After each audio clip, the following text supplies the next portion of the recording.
Hey everybody, welcome to my channel. My name's Rebecca and I'm a nurse, certified ketogenic nutrition specialist, a certified primal health coach, and I am also a PhD essential coach for Dr. Ken Berry. And I am pleased to be here with Chad Myers, known as Combat Carnivore, talking a little bit about mental health and resiliency and the carnivore diet. So Chad, welcome to my channel.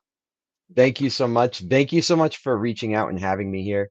Seriously, that Absolutely. means so much to me because it's all about getting this message out. And right now, 22 veterans a day are committing suicide, Yep. and 135 Americans a day are committing suicide, and 68 point something percent of those who are committing suicide are straight white males. So uh, we Wow. don't really know like what's going on with men's health right now, but it's obviously not good. And so, yeah, I just want to, I think it's if you're a man, you're four times more likely to try to or to commit suicide than if you're a woman. So, not that women's mental health is by any means of the imagination not to be taken seriously, but I think men's health has kind of been pushed to the Yeah. wayside, and with the culture of what's going on with men, they don't really reach out for help. And when they do reach out for help, or sorry, when they do reach out for help, rather,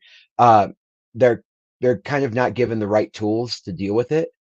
And Yeah. I think it's also met in society not as well either. So I've been trying to get this message out, and for you to have me on the show, is really uh, to nurture and nourish that Mhm.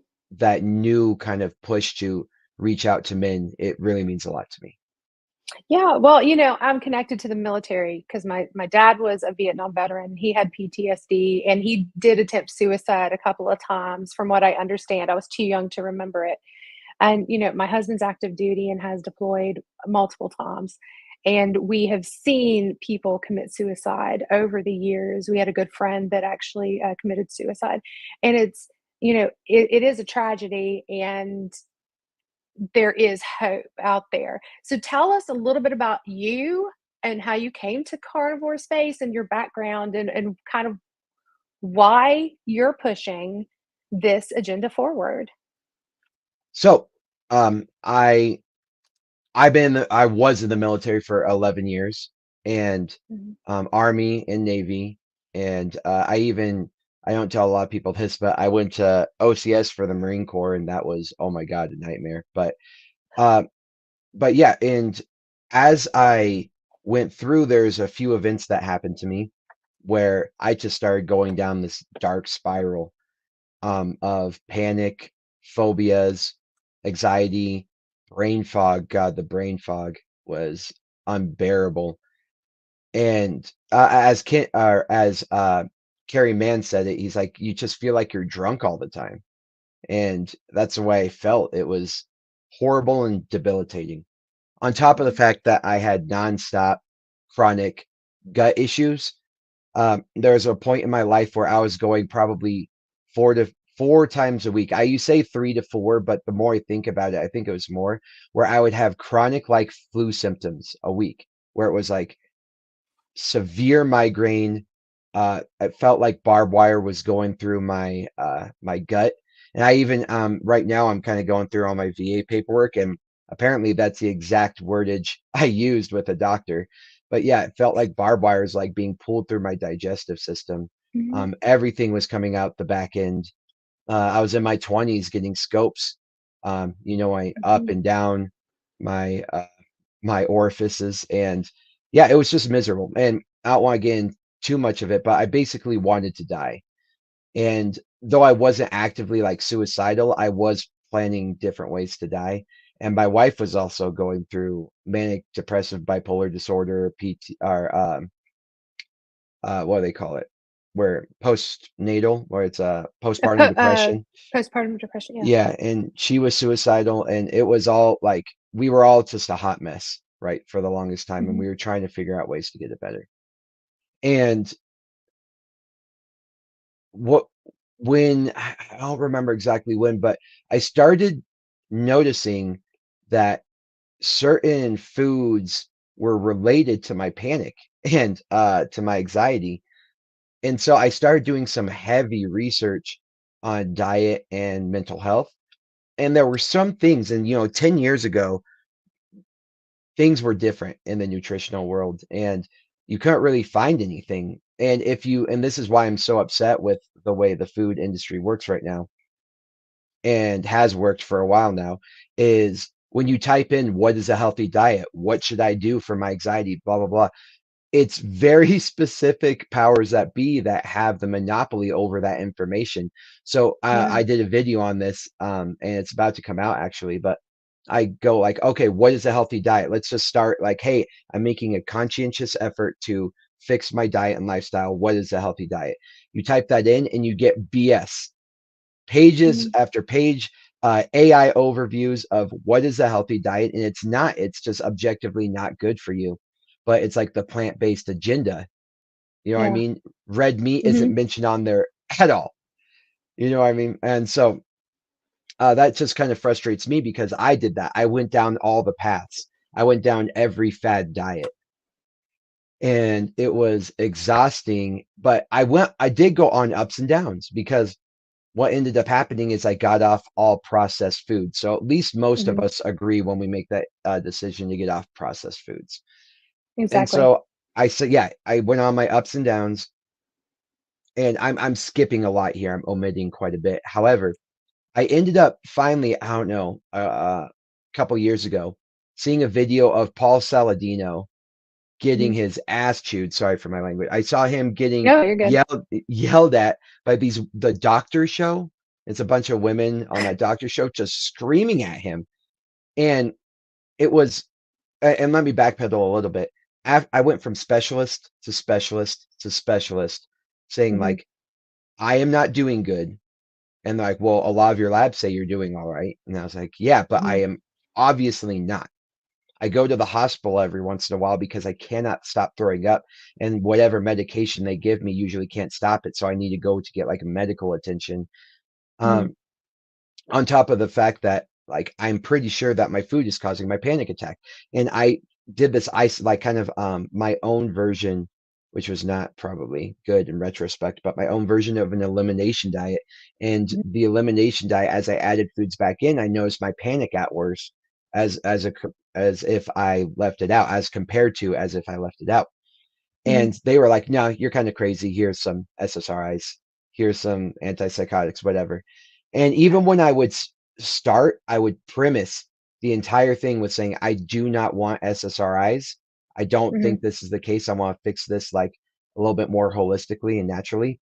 Still, they would be like, this is psychosomatic. Here are some drugs. You're out of whack. You're broken. You have PTSD. You have whatever, right? Yeah. General anxiety disorder, phobia disorder, whatever. And I was like, it feels like you're trapped because Yeah. even the people who are supposed to know what they're talking about, they put you into a corner where it's like they make you think that the only thing that can happen, and this is the thing that makes me mad too, but they're like, what's your family history? What's the Mhm. past? What's happened to you? And I'm like, I get that those play a part, but that's just their automatic, like your predisposition to be broken. So here's an SSRI, because that's even more disenfranchising in my opinion. So as I move on, I see Paul Saladino getting yelled at. And though, you know, everybody who knows this world now is going to kind of uh, give me some feedback here, but just know this was me not knowing anything about an animal based diet. I see Mhm. somebody who has studied psychology, somebody who loves to look into the studies, and he's Mhm. talking and toting about uh, this diet, and he's a psychologist and how it can help with a litany of things, not so much mental health, a little bit, but about fixing everything. And I Yeah. was like, that was the first time I saw a doctor and authority figure that was in this realm talking Mhm. about getting better with this weird diet.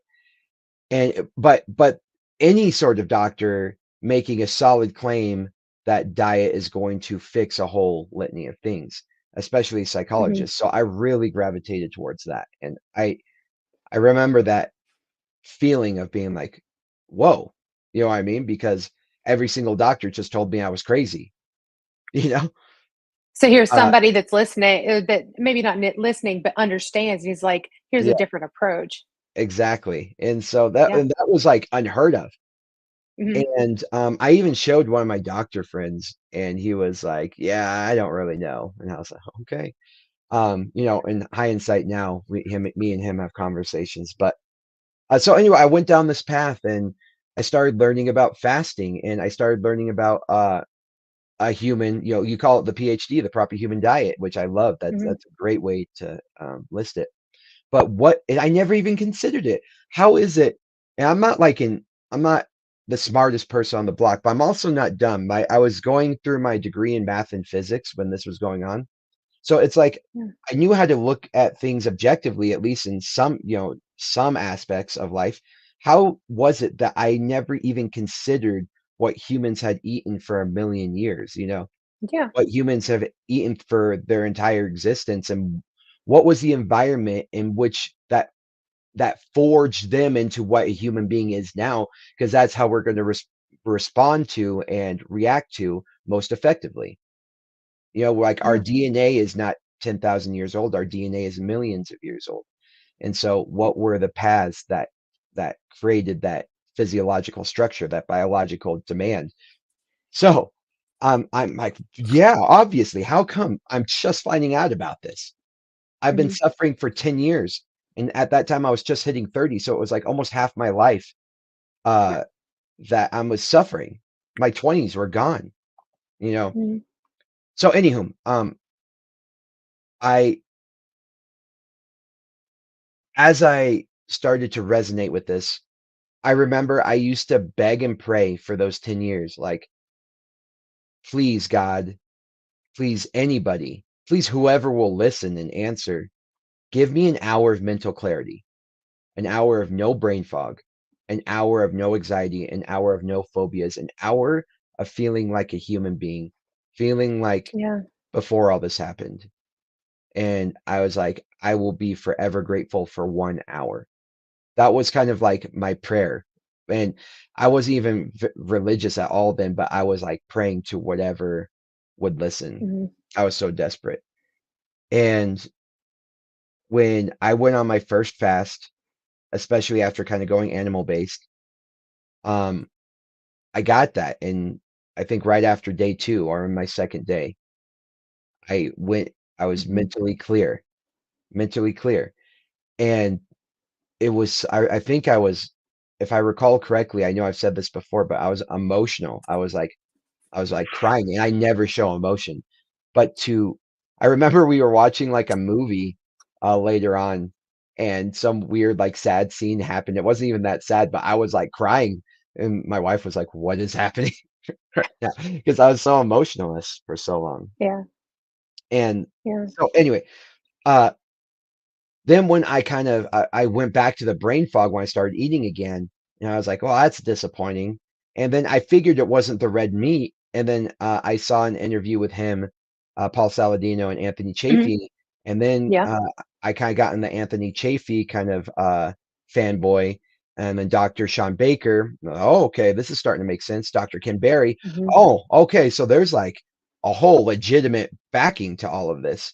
And then Dr. Bart K, I love Dr. Bart K. He's definitely has certain opinions about him in the field, but he's Yeah. definitely one of the smartest human beings in this industry, right? In this field. And He's super smart in physiology. He's like the yeah, physiology guru. Yeah.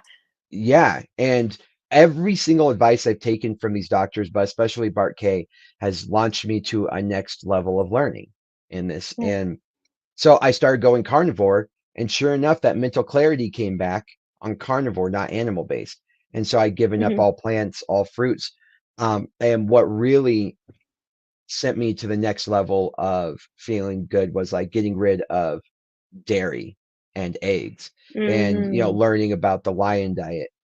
And so now I even did an experiment in the last couple weeks, where I've been grass fed, grass finished only. Like, and that was an accidental experiment as I'm kind of moving right now, because I'm not going Hmm. down to my normal butcher. And I even Hmm. feel like a whole leap better now. Like my energy levels are insane now. So it's like every single step that we make that's more towards the genesis of humanity and what birthed that, like the more in alignment we get with our ancestors, the better and better I feel.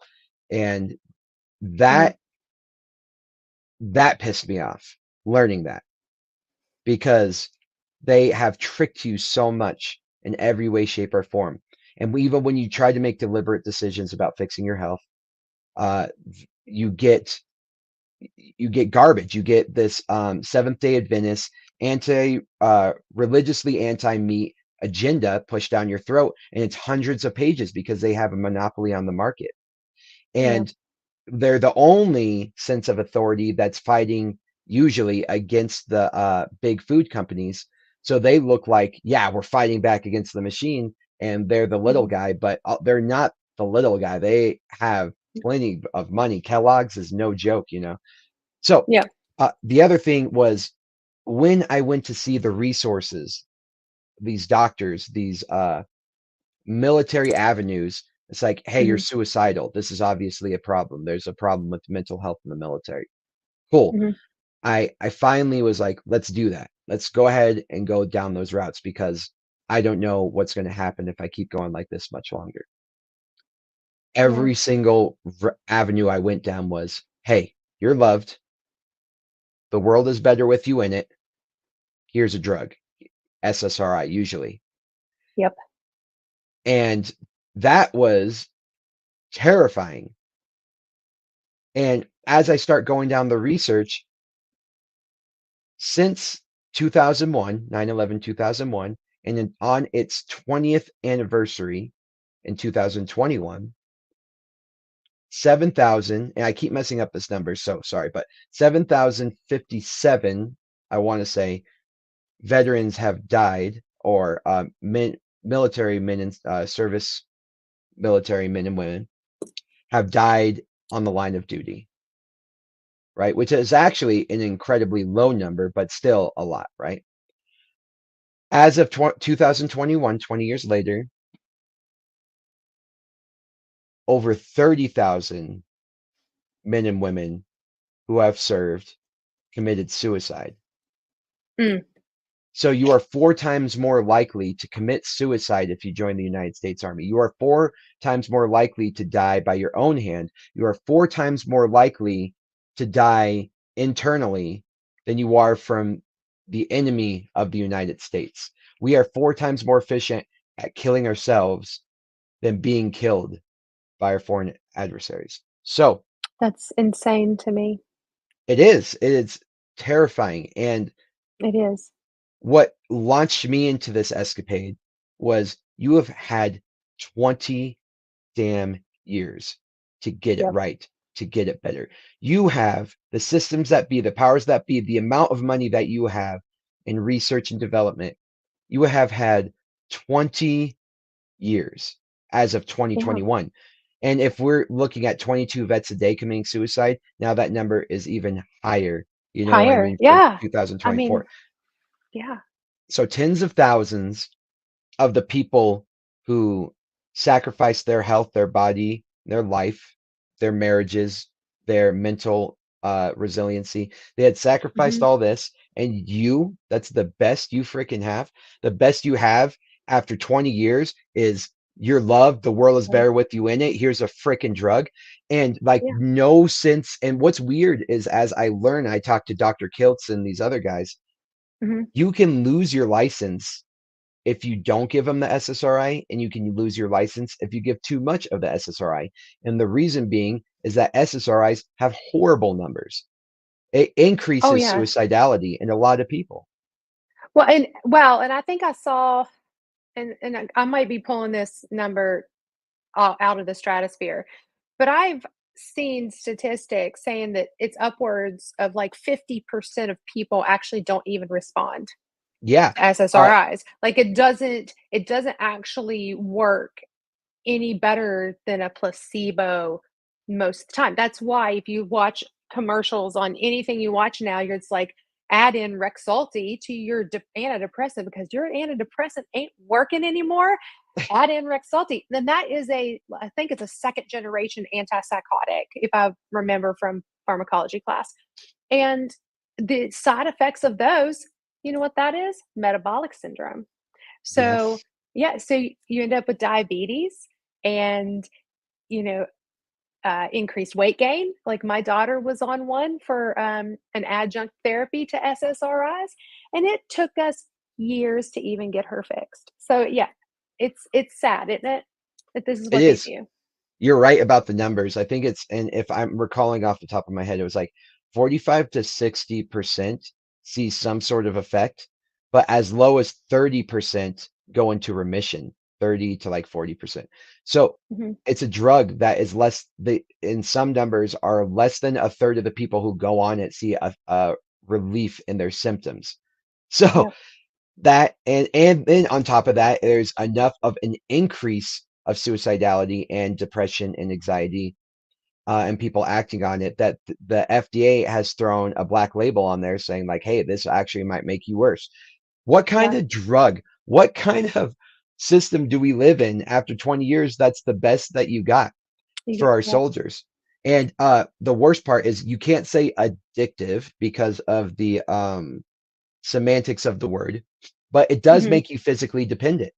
And Yeah. the withdrawal symptoms, and anybody who is struggling with mental health know that playing with your brain chemistry and your neurotransmitters, which is probably the reason doctors shouldn't be prescribing them in the first place, you know Hmm. what I mean, is a terrible thing that we're doing. We're messing and we're playing God with the chemicals of the brain with Hmm. people who are already sensitive and out of whack, right?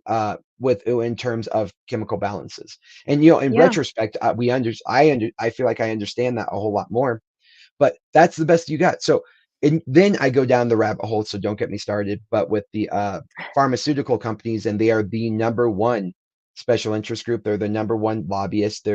There's over Yeah. 1,600 employees, people who are employed. Think about how big a business would be with 1,600 employees.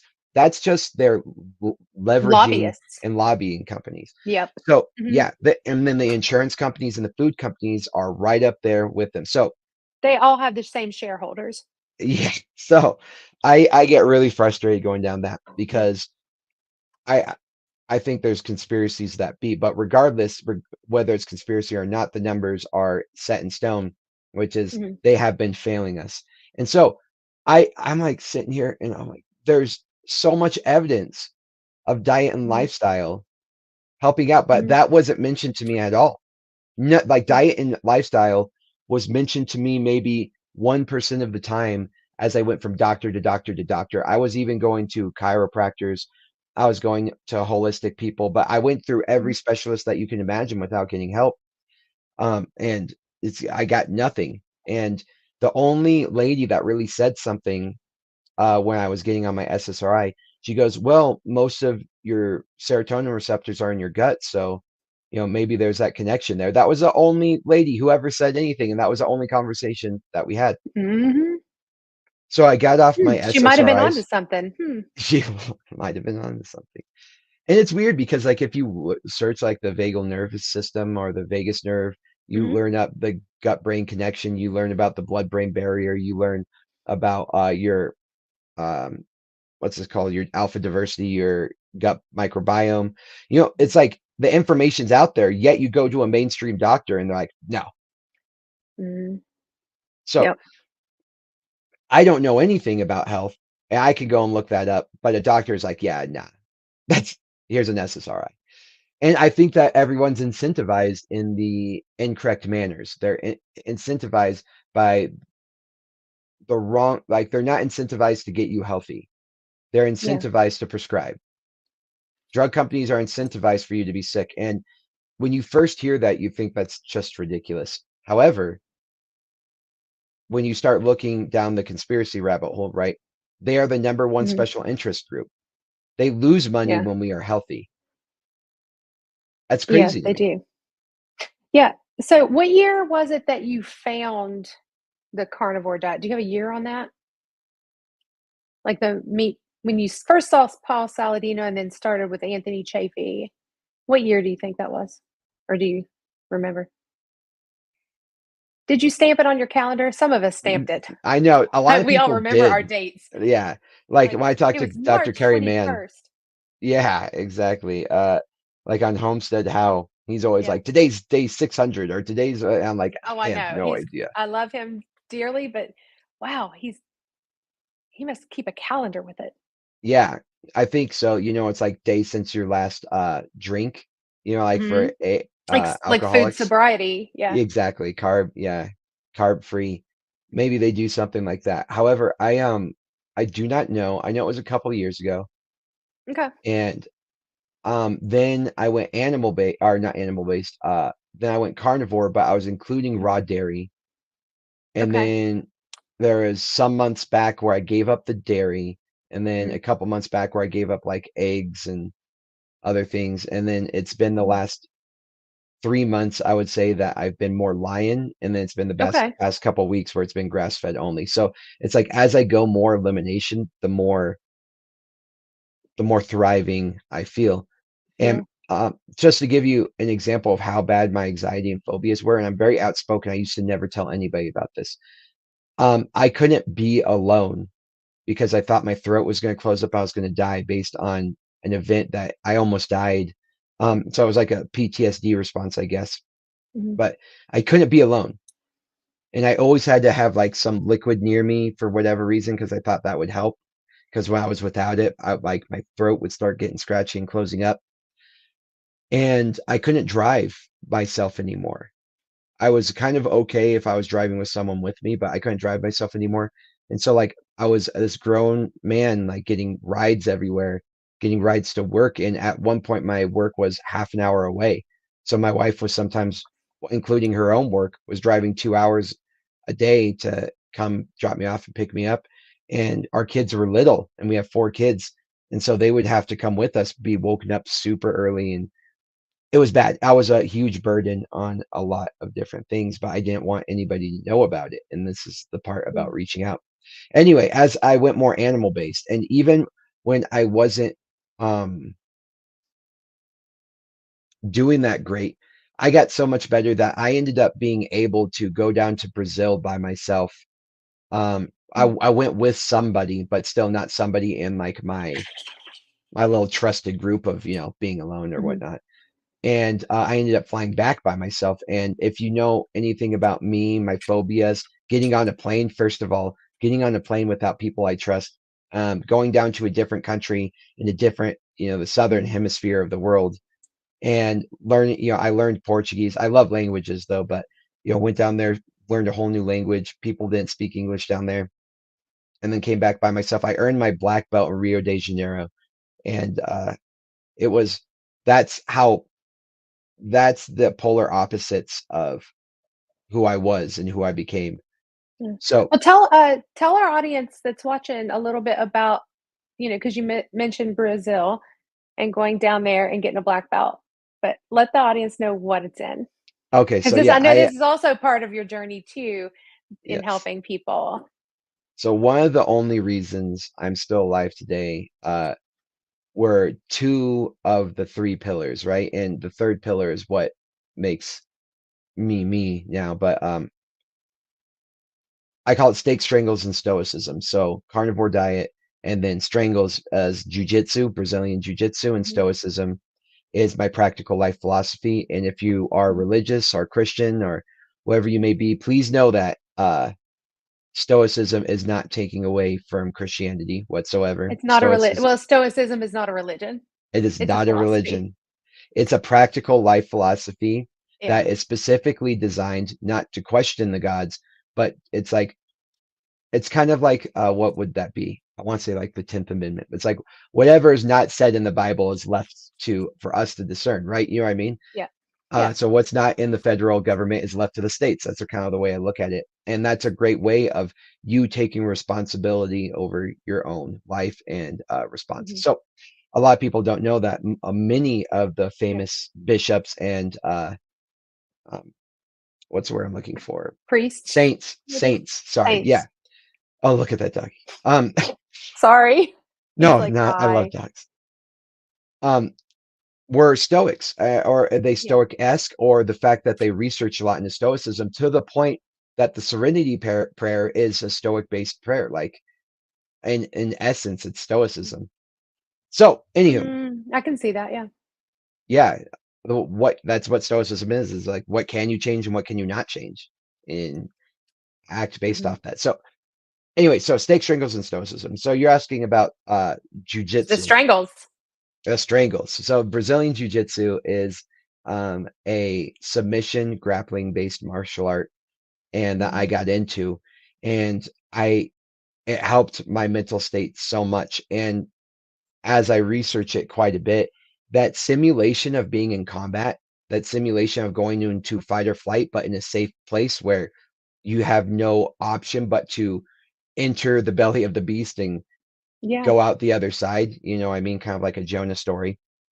The mhm, more you do that in a safe environment in which you are in a trusted place with people that you build up that trust, people who are going to keep you safe, mhm, there's a set hierarchy.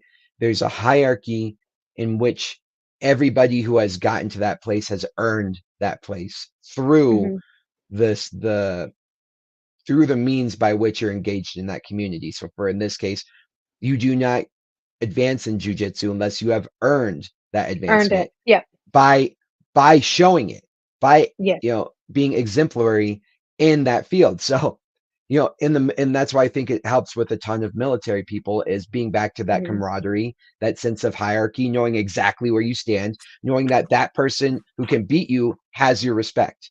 And knowing that person who you can beat, you give them respect because mhm. you were once there. No one started off good at jujitsu. Zero. Zero humans. No, Yeah. no, nobody can start off good at jujitsu. Like, Right. we have, when we were stationed at Fort Campbell, there was a dojo that we started going to. It's Bowen Bowen Academy outside. It's just right in Clarksville. Um, and he's military, ex-military. He's retired, but that's what he does. A lot of military people go and train there, and he's trained military at Fort Campbell before. And he works with a lot of military veterans and PTSD and works with families.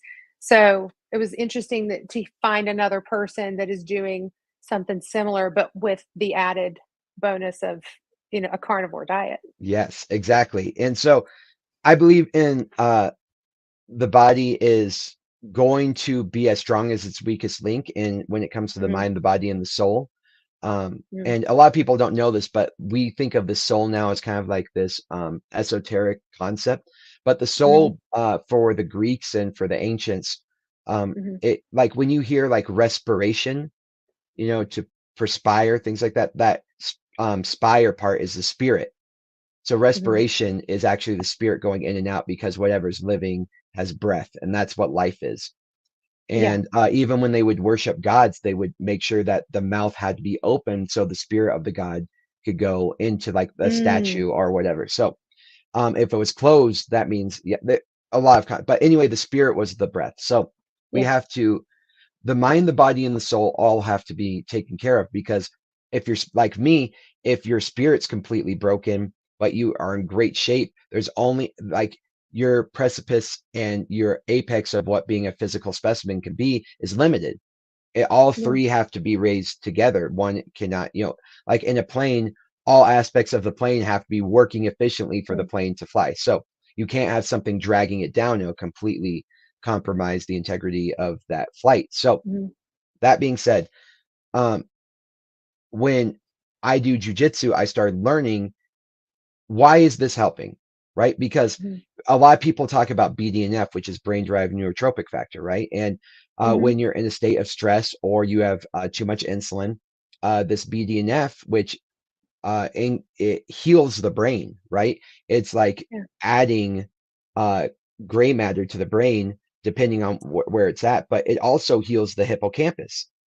And the Mhm, hippocampus, we know in people who have PTSD or depression, uh, it's shrunken in volume, either from prolonged mm, periods of stress or from junk food. So they do studies about junk food and uh, its impact on the hippocampus. And what's mhm, crazy is that our soldiers are fed nothing but garbage food MREs for, Garbage. yeah, 21 Yeah. days at Oh a my time. gosh, they are so bad. Like, Yeah, my husband's gut when he comes back from the field, his stomach all the way to the other end is jacked up for the entire like, it takes him at least a week to get back into some sense of normalcy, going back onto, like, exactly. meat like, animal-based diet. Exactly. And you know what's crazy is you go to like the army.mil website and you look up MREs, even says there is no fresh food in here. This is all ultra processed foods, and you can live on Mhm, this. And the like the attorney general of the army, you will just say call it that for now, says you can live on that for 21 days at a time. And by the way, that's not like 21 days and you have a long break. It could be 21 days, one like DFAC or galley meal, and then go back to 21 days. So we have no mhm. idea how much garbage and processed food is being fed to our soldiers. Not that it's Yeah, intentionally malicious. However, that's just the name of the game. And yeah, the thing that we're not being told about this, we're not being aware, become like no one is making us aware of the scenario that even just 1 week on a junk food diet has shown to increase levels of mental instability, right? And so, all right, so how do you fix this? It's okay, well, healing and BDNF. How do you get mhm, on, how do you increase BDNF? A multitude of things, but hard exercise, high intensity exercise like hit training, sprinting. mhm, But turns out that jujitsu or Muay Thai, but especially like jujitsu, mhm. increases BDNF like a ton. And I love that. But also, you have to be in a state where you're no longer have insulin in your body, which is why it's so important that we get to a carnivore diet or a place where we're running on ketones to the point where Yeah, our insulin's not so high that it's blocking that BDNF. So yeah. it's like, and then on top of all of that, if you know anything about the culture of the military, I'm not dogging it. I was in it for a long time, but Oh, everybody yeah. is chewing, they're smoking, and Cooking. tobacco is a nightshade, right? It Mhm. decreases the size of the hippocampus. The alcohol consumption, Oh, major they tell depressant. people, every Friday, there is a safety briefing, The and they're safety like, briefing. don't do this." But Yeah, then they're like, "Hey, we're having a military function. Bring out the grog." yeah. And it's like, what are we it's everything is centered around alcohol, and it drives me insane. And so that's always going to be or always has been a military foundation because when you Mhm, don't know if you're going to live to see tomorrow, alcohol is mhm, one of the best things that puts you in the present moment. It just gets rid of yeah. everything and you're doing nothing but living in the present moment. But chronic use of alcohol is definitely a depressant and for people Oh, who yeah. need to recover. And so it's like one of those things where it's like you're using a medicine every single day of your life or multiple times a week or whatever. It's like you shouldn't be taking we understand the fact that we shouldn't be taking a antibiotic every single day. Like we would die. Yeah. So to use a medicine every single day is kind of like the way I look at it. But on top of that, energy drinks, caffeine. Yep. So like people are pretty much living in the army off processed foods, alcohol, tobacco, and nicotine, and And caffeine. Yeah. immense, I would say tremendous amounts of caffeine, Yeah. coffee, energy drinks. And Agreed. it's like Agreed. touted as like, yo, I'm like on my third energy. I'm on my third Red Bull. I'm on my eighth monster. And Yeah. you're like, what? And so luckily I What, never like, got you into haven't that. your heart hasn't stopped yet? Yeah, exactly. However, that's the culture. And so that all decreases the side of your hippocampus in studies. Mhm. It prevents your ability to produce BDNF. So, and after you go through prolonged periods of stress, your amygdala becomes swollen. It's called amygdala hijacking, and that's when you start your amygdala becomes swollen. It's sending more and more things to the hypothalamus for fight or flight, and every time that happens, your hippocampus remembers that event, and it could have been a random event that wasn't related to really anything, and so you like start going through these panic attacks out of the middle of nowhere and your hippocampus ends up becoming smaller in size. So, how do we reverse that? And one of the things is jujitsu. It's probably why Mhm. I made it to where I was today is jujitsu helped soldiers Mhm. not only for the overall the overarching concepts I already laid out, which is like it's that environment, but at the same time as training your brain that you're going to make it through combat. Yeah. And it's going to increase the size of your hippocampus. It's going to produce BDNF. Granted that the system that you're in is not an inflamed, sick, and tarnished system in terms of what we're putting in the body, because insulin has damaging effects on all aspects. You inflame the brain. Once your brain becomes insulin resistant, right, your mitochondrial function and your neurotransmitters are operating at like a quarter of the capacity, and you have about a quarter of the amount of mitochondrial function or mitochondria in general in your brain.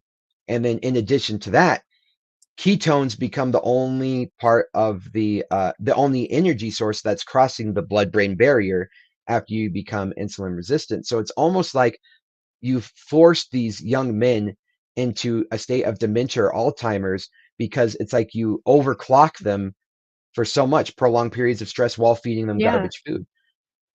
And so that's where I'm Yeah. like I sitting. mean, it And so fits. this It fits. Yeah. and so I think this research has shown me why jujitsu kind of kept my heart beating for a while. And Yeah. stoicism kind of started making me responsible, being like being an observer of my emotions rather than a Mhm. victim of my emotions. And Okay. as outside events started to hit me, I would start to say, like, how am I responding to this? And though like all these chemicals are being pumped into saying like you're about to die, I could at least be like, this is just a chemical response. I don't need to Mhm. respond to it. And so that kind of helped me get out of the weeds a lot of the time. But going to jujitsu, I noticed a drastic difference if I didn't do jujitsu as if I did do jujitsu for my mental health. And then, Yeah. like I said, carnivore brought it home because I started to realize that the environment that we're in, like you could be as resilient as you want to, but if the chemical processes in your body are not working for you, you are constantly in a state of being like swimming with concrete around your feet. Like I think of a lot of these people who live in, let's say, like these islands who live in extreme stormy weathers, right? Mhm. Or places like Japan where they used to have what's it called, earthquakes all the time. Earthquakes, yeah. They would never build big structures because it would just break down all the time. Mhm. And so it's like, how much can you build up before everything tears it back down in a place that constantly has hurricanes and tsunamis and earthquakes? Mhm. So what we have to do is we have to get our body into a physiological proper maintenance and processes Mhm. and maintenance cycle. We have to then, for veterans and men who are struggling with mental health, get you to a place where you're simulating combat, whether if it's for PTSD and recovering, Mhm. or if it's the fact that your life is too easy and the brain is designed to deal with atrocities every day, Mhm. based on what our ancestors had to go through. So go through the struggle with delayed Mhm. dopamine response, right? Delayed gratification, and then Mhm. start making you 100% responsible for the things that happen to you. So I know that's a lot of talking, but that's steak, strangles, and stoicism. That's a premise. That's how I came to Yeah. be. Finding carnivore and having these other things in my life are the reason why I'm alive today. And Yeah. now that I've laid that foundation, I know that took a long time, but, No, do you have you're any good. questions or is there anything you wanna talk about? Yeah, so what are you doing really to spread the word? Because my husband's really big on, he talks about, like, how men aren't men anymore, like, they don't have Absolutely. the, like, they they just they don't go through hard things together, especially in a time, like, in a peacetime. Like, right now, we're not really in, like, spread thin like we were at the height of the Iraq and Afghanistan wars. So a lot of people haven't deployed. My husband last deployed in 2017 was when he got back from his last deployment. So it's been 7 years. And people, like, the units aren't even nearly as cohesive as what they used to be because they haven't gone through hard things. And most of the people that have deployed Like, there's not many left, that are in right now. Most of the lower enlisted, they haven't even deployed, so they don't even know what it's like and what it means to have true camaraderie. So, you know, people need to go through hard things together to build that relationship that is like a good bond, you know? So what are you doing with this? How are you reaching out to other veterans, other people with PTSD? Because it doesn't just have to be veterans, it can be people that are also struggling from other traumas. So what are you doing right now? How are you helping? Well, you made a few good points, and you also kind of pointed to something that I guess a lot of people don't think about, but uh, Mhm, you don't even have to be a veteran. But like you said, however, these people who maybe will get deployed in their lives, there's actually a study that was done, and it showed that people who have a decreased volume size of their hippocampus have a much higher mhm, likelihood of developing long-term PTSD. mhm, So, like, we okay, even have precursors of people who are going to most likely be diagnosed with PTSD or experience PTSD or mhm, not be able to handle the prolonged stress that they're about to go through. So mhm, that's also something to consider. But I yeah, I now am talking too much about it, and I've built up a confidence to talk about it and to be ridiculed. It's funny is I feel like I'm brand new to this journey of going online and talking about carnivore, yeah. but I have already made enemies. Vegans are yelling at me, and man, they are demeaning. That means that you are doing something right. When you get your first hater, oh, Yeah. it's a badge of honor. So Yeah. all the vegan haters out there, we don't care. We carry it as a it's like a gold medal. Thanks. And Yeah. it drives up the algorithm. So thank you.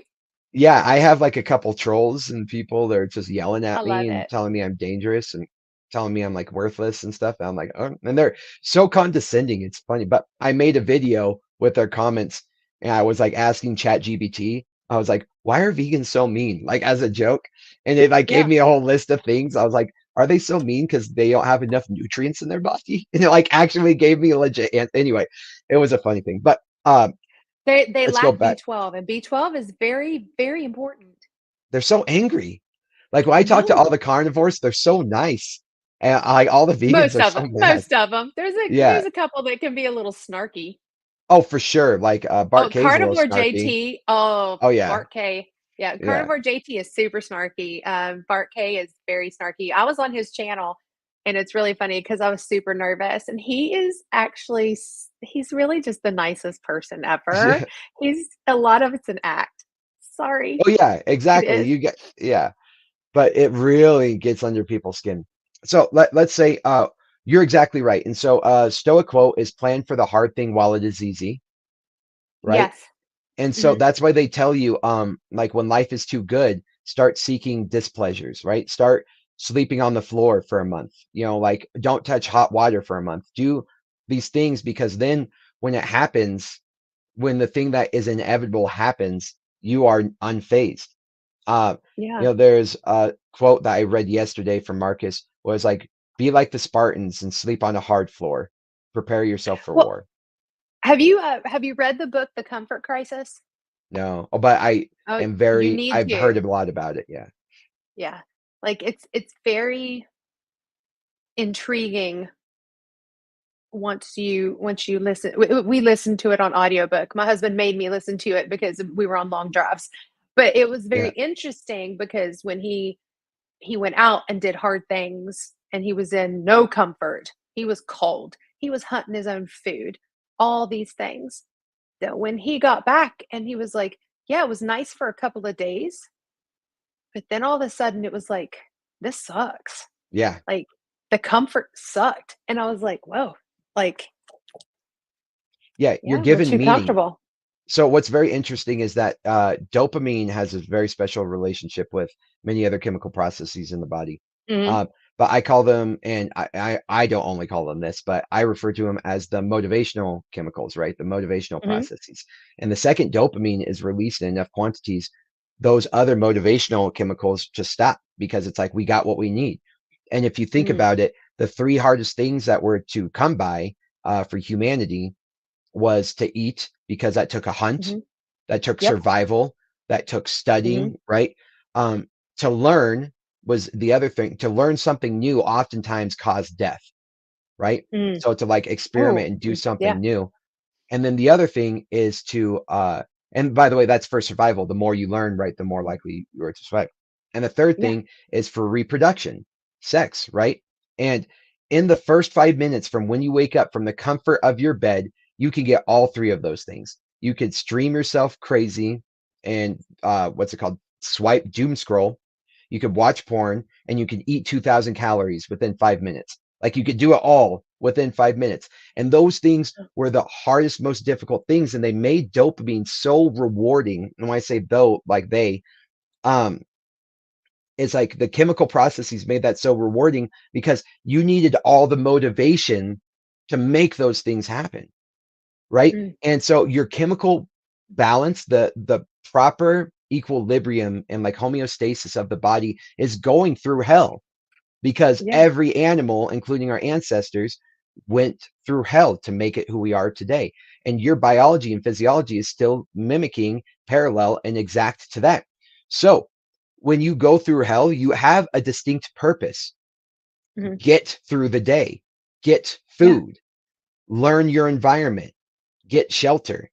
You know what I mean? And then Yeah. as you know, if you get those things, then you get to reproduce. And when I say reproduction was very difficult, people are like, not really.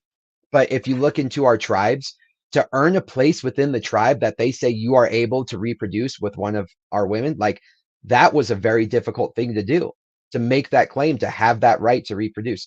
So what I'm saying is there's a lot, right? There's a lot that goes Yeah. into it, and no one's going to want to reproduce with you if you can't bring home food every single day, right? So it's a Yeah. precursor to all these things. All these chemicals are there to motivate you, but yet we're Mhm. all strung out. We're all being strung out. You know, breakfast is the most important meal of the day. Here's a bunch of carbs, no fat. Mm. You know what I mean? No protein. So that way you're hungry later and you feel like you're Mhm. dying. Your insulin's going up and down. Your emotional status, the hangry epidemic, right? It's a Oh my real gosh, thing. yes. So Yeah.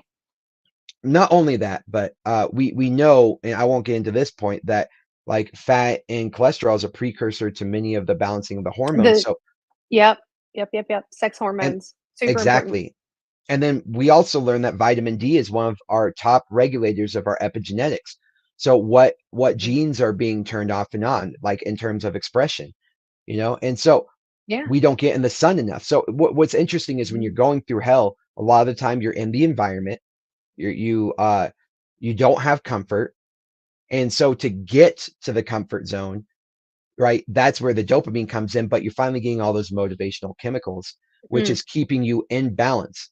What is your purpose? And we learned from Viktor Frankl, right? A society or a person or a man without a specific purpose, right, will fill that void with pleasures. And filling the void with pleasures is more dopamine and addiction. So we're just pretty much like strung out, literally, uh, Mhm. addicted to carbs, addicted to sugar, purposeless, meaningless, like Addicted people to running drugs. around, addicted to drugs, Dependent on the pharmaceuticals. dependent on pharmaceuticals, and we are so distant from our purpose. And so Yeah. we become obsessed, and they call it circus and bread, right? They with entertainment and just getting carbs Yeah. whenever we can shove it in our face. So not having no relation of hard life in order for survival. In this country, the people who are living on the streets are still eating every single day. You know, like it's Yeah. we're so distant from our purpose and how that purpose is related to our survival. And so Yeah. it's very important. So to answer your question, in the it's a constant recurring motif in Stoicism and Taoism and other practical life philosophies that it's like to plan for the war now. Mhm. You do not want to become a warrior once war has started. You Mhm. want to become a warrior in peacetime. Do not learn how to become a warrior once you are in a place where life and death is every decision. So Yeah. What do you do? How do you fix that? One, you put them through hell voluntarily, or you put yourself through hell voluntarily. And that's Yeah. like I would do these stoic challenges where it's like a 30-day stoic challenge. Now that's why I think people love jujitsu. It's because it's hard and you get addicted to It's it. well, I didn't do a lot of the jujitsu when I was there. I did the Muay Thai and the Hmm. kickboxing, but it was just like it was something about it that was addicting. It was addicting Yeah. because you did hard things and you came out on the other side. You got punched and you got kicked and you got hit and you Yeah. took it and you walked out and everybody won. It wasn't like you lost. It was like everybody won something out of it. So, If you hate getting punched in the face, go try to get punched in the face. Go join a boxing gym. If you hate oh being yeah. alone, force yourself to be alone every single day. And that's the obstacle is the way, or what is your most feared task should be the thing that is your most pursued task, right? And you do Mhm, that to the point where your fear actually becomes one of your strengths. So people are scared to get into, I'll get into this a little bit, and I think you might like this, but we are scared to get into a fight. We are scared of having mhm, our existence challenged. And mhm. so, like doomsday preppers, Uh-huh. Oh, yeah. you get to the point where the worst thing that you can imagine happening, you start wishing would happen because you're the one who's most prepared for it. So like when you start Yeah. learning how to fight, you're like, I wish somebody would. You're like, I wish somebody would because I am the most prepared for this in the bad Yeah. situation. So like Yeah. preparing to be a warrior, it's like I wish, I heard so many vets be like, yo, send me, because that's the My only place that husband they have is purpose. all the time, all the time. He's like, "I don't wanna deploy, but I wanna deploy." There's Yeah. something about it, and he'll smell something, and he'll be like, "Man, it just took me back to Iraq." Yeah. Like, I must have smelled that a lot over there Yeah. because and I'm like, I know that feeling for sure. So "Yeah. this is what's happening, right? So it's like when you go into hell, Mhm, when you get in that fight or flight and you survive, you release BDNF. Your body's like, oh, and that's why they tell you to sprint. That's why they tell you to do these things mhm, because you're simulating a real life scenario that your body's like, we are rebuilding ourselves. We mhm." literally rebuild ourselves through trials and tribulations. Yeah. And so that's why PTSD should not be the thing that is wrecking us. That should not Yeah. be the case. We should be overcoming that and being stronger from these terrible events. Like right Yeah. now, if you took somebody from today and put them with our ancestors and they just had to survive one day, they would have a trauma response. They would be PTSD, they would be broken down. But that's our supposed to be our daily lives. So, for example, why I love jujitsu is because being a martial artist keeps you Mhm, keeps you human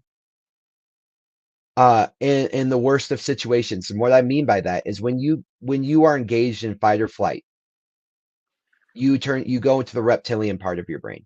You go to the animalistic part of your brain, and you no longer think rationally.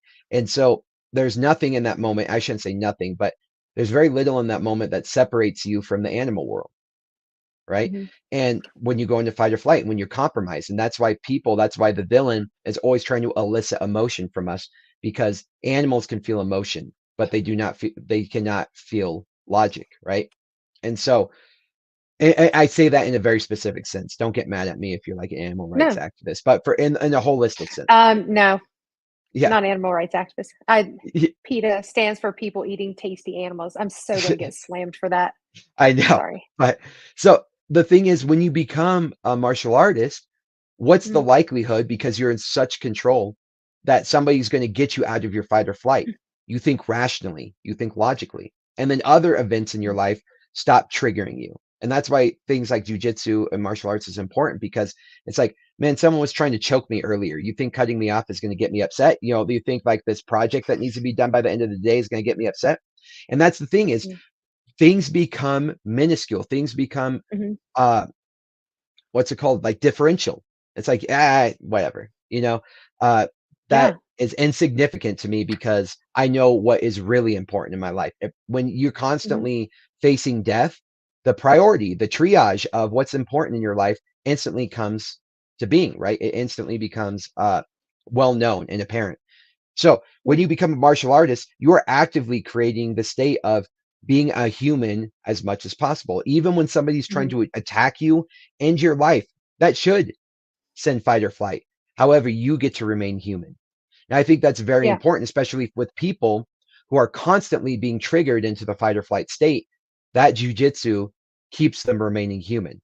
And so Yeah. I think that's a very important state. So I tell people every single day you should satisfy at least three things in your life. One is the animalistic part of your brain. So like Mhm. you need to be healthy. You need to make sure you're eating a proper human diet. Our Mhm. species is the human race, right? And Mhm. we have a very specific proper human diet. That's just the way Yep. it is, whether you like it or not. If you're religious, just know that religion very meat heavy diet. When Cain Mhm. and Abel both brought sacrifices to God, he got mad at the vegetables and the fruits, and he valued the animal sacrifice The a lot animal, more. yeah. And so Yep. animal sacrifice became the name of the game because it was valuable. It's what brought the most nutrients and it was Yeah. the most treasured. So, and we talk about this quite a bit. Treat the body like the temple, and Mhm. what was the most valued meat, things like that. So, anyway, religious, fine, treat the body like the temple. But if you go on the science Mhm. base, it's like what built human beings, and that was the proper human diet, which was red Well, meat. it's fat and protein. Yeah. Fat and protein, exactly. And Yeah. we can get into the Randall cycle and stuff, but regardless, the thing is we're not designed to be in a I constant state of I was gonna insulin. say, we're not gonna Yeah. get into the Randall cycle because I don't want to be one of those people that Bart K does a response video to. Yeah, you're right. He knows what he's talking about, but he'll come after you and I love it. But He will. anyway, regardless of what you feel, right? The idea is that there is a proper species diet. And when a species is on a incorrect diet, they get very sick. Yeah, yeah. Yeah. I And mean, so we see that today, and no offense to vegans, vegans typically start this diet and they do or start a vegan diet and they do very well because they've eliminated so much processed crap, but in the end, there's a lot of deficiencies that end up happening, and it might not happen within the first couple of years, but it will eventually happen to where you have mhm, severe nutrient deficiencies. it's like 3 to 5 years in, 84% of Mhm. vegans quit due to severe, and 90% of them, it's because of catastrophic health failure, right? Yep. So anyway, do something that satisfies your body Mhm. completely, the animal part of you, right? So Yep. there's the animal part of your brain, and then there's like the mammalian part of the brain, like the human part of the brain, and then we start getting into like I'll get into the soul, right? So do something every day that satisfies the animal part of you because you it's the foundation, right? People don't realize Mhm. like everything stems, right? At the center of the brain is your reptilian part of the brain, your fight or flight, your survival skills, all that, the things that keeps your heart beating and your digestion moving. That is the center of your brain, and it develops more the more you go out. Yeah. So satisfy the animal part of your brain. That's what I say. Then satisfy, do something every day that makes you humanly unique. Or sorry, let's backtrack. Let's do something every day that makes you uniquely human in the sense that Okay. what can you do that other animals cannot do? Can you do a martial art? Can you do art? Can you listen to music and appreciate it?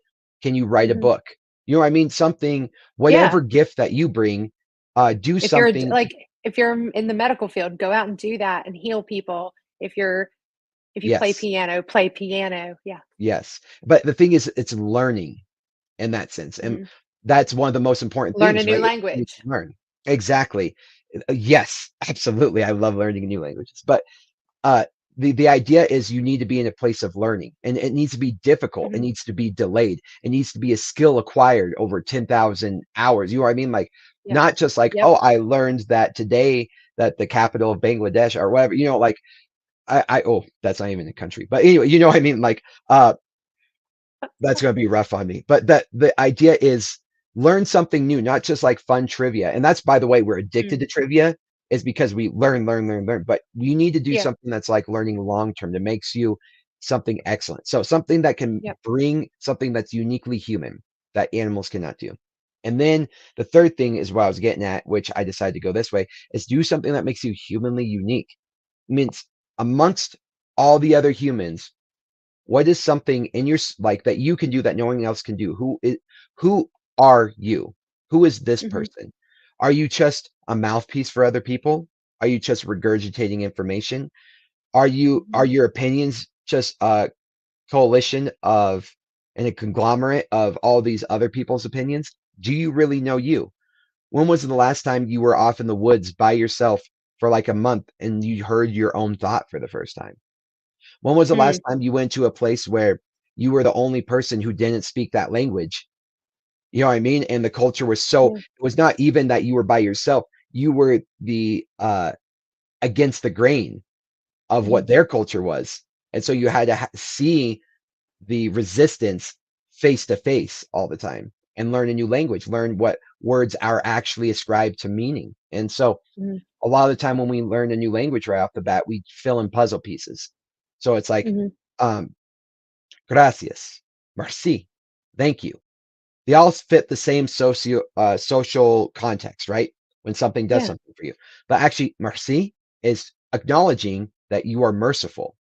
Gracias is acknowledging that the act was gracious. Thank you Mhm. is actually the person doing an act on the other person who did the favor. So it's three Mhm. different meanings all applied in the same thing. So it's like you start to realize like, oh, this view, this way of life is all been built for me. And I don't even know who I am. It's all been built for me. And which is fine. Mhm. Um, you just got to acknowledge that and become your own individual. So Yeah. once you kind of start getting it, and that's where like the philosophy comes in of like stoicism or maybe religion or things like that. And I like philosophy because philosophy does not get in the way of my religion, and religion kind of dictates how you should feel about things a lot of the time, where philosophy is like more opening up, like how do you, like what is this about you that you are feeling this way, right? It's Mhm. bottom up rather than top down, looking inwards. And so anywho, those three things. You start working on three of those things long term, putting in the effort over and over and over again. You will have a much happier life, in my opinion. And so, what am I doing? Is I'm putting this information out there, steak strangles and stoicisms, online communities. Like I'm working with the Steak and Butter Gang. I Okay. have, uh, and we have like this men's group that we're getting started, but a lot of it's targeted towards veterans. In addition to that, Okay. like being part of a community, but get part of a community like a jujitsu community. And Yeah. what I've done, this is a very good question that you asked. What I've done is I have built the most, in my opinion, comprehensive introduction to Brazilian Jiu-Jitsu guide that literally takes you from being in your car, nervous about walking in the front door, bringing you in, showing you like this is where you line up, this is how you tie your belt, these are the taboos, this is Mhm. like wear shoes here, don't wear shoes here, that some people bow here, like so you can look at this inside view of the gym before you walk in because I think most people have an adversity or some sort of hindrance to walking inside a jujitsu In gym. the It's door. intimidating. Walking into the dojo is very intimidating for the first Yeah, time. especially with people who And have not all PTSD. dojos well, not all dojos are created equally. Oh yeah, very true. So yeah, red flags of a Yeah. new gym and stuff. But regardless, Mhm. it's like I have created this entire intro course where you could walk in and I bet you, like anybody listening, if you wanted to do jujitsu, but you've been nervous, you've been listening to Joe Rogan, Jocko Willink, whoever, and you're like, I've just wanted to do jujitsu for so long, but I'm so nervous to walk in the gym. By the Mhm. time you finish this course, if you ever walk into a gym, they'll be like, where else do you train? Because you'll know so much of what's going on. You'll look like a natural. And you'll be like, I've never trained before. And they Yeah. won't believe you because you'll have such a good comprehension of what's going on. It's like you'll be speaking the language before you even walk in. We give Yeah. advice. It's not just physical moves. We teach you a ton of the entire foundation of contextual jujitsu from a 10,000 Mhm. foot view all the way to the granular. And in addition to that, what I've started doing, and this will start coming out soon, is I'm going to start live streaming every single one of my classes. So you could Okay. be like part of my gym from a remote area. And then I'm going to put those live streams in an archive that you can join. And in that archive is my online community, which is a jujitsu based community where you can ask questions like, hey, I'm confused about this. And, Mhm. jujitsu jokes and memes and inappropriate jokes, whatever you want in there. Right. There's so And, many. There's so many. They come across my feed, and Donnie Bowen is always shares them through his right. gym, and it's so funny. They're So so inappropriate.